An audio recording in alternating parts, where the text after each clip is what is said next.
Christ is risen, small group leaders. You know, we are the people who bear a message that God has won. He is victorious over sin and death. Did you know the word gospel comes from the word used when heralds would go out into the empire and declare that a new Caesar had come to the throne, or that a decisive battle had been won that ended the war? These were events that were meant to symbolize and inaugurate a new era of peace and prosperity. Well, the early church latched onto this word to describe what Jesus' victory over sin and death had accomplished, a new eternal era of peace forever. You see, knowing Jesus means knowing this crucial fact. He is alive. And because of it, we are alive too forever.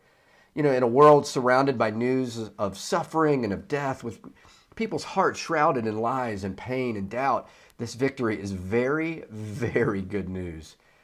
So, we'd all agree that this is the news the world desperately needs to hear.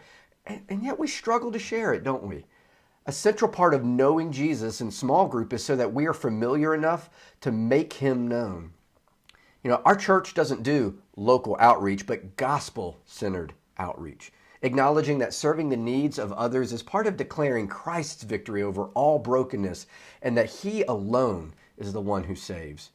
We can't just do good deeds. We need to say the name of Jesus and point to what he has done, not the works of our own hands. Over the next 2 Sundays, I'll be preaching a 2-part series on evangelism, inviting our church to get vocal about Jesus and his kingdom come. So I invite you in your small groups to use this as an opportunity to maybe ask one another some questions. What keeps you from telling others about Jesus? And my hunch is it's probably something different for everybody. How confident do you feel to share the gospel with others? And can you easily explain what Christ's death and resurrection accomplished? Are you ready to share your own story of how Jesus has made all the difference?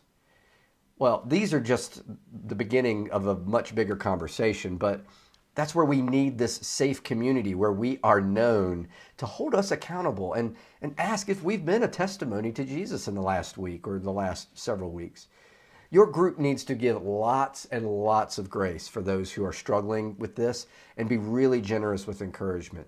But friends, knowing Jesus and his victory is the message. Being known gives us the support that we need to do so.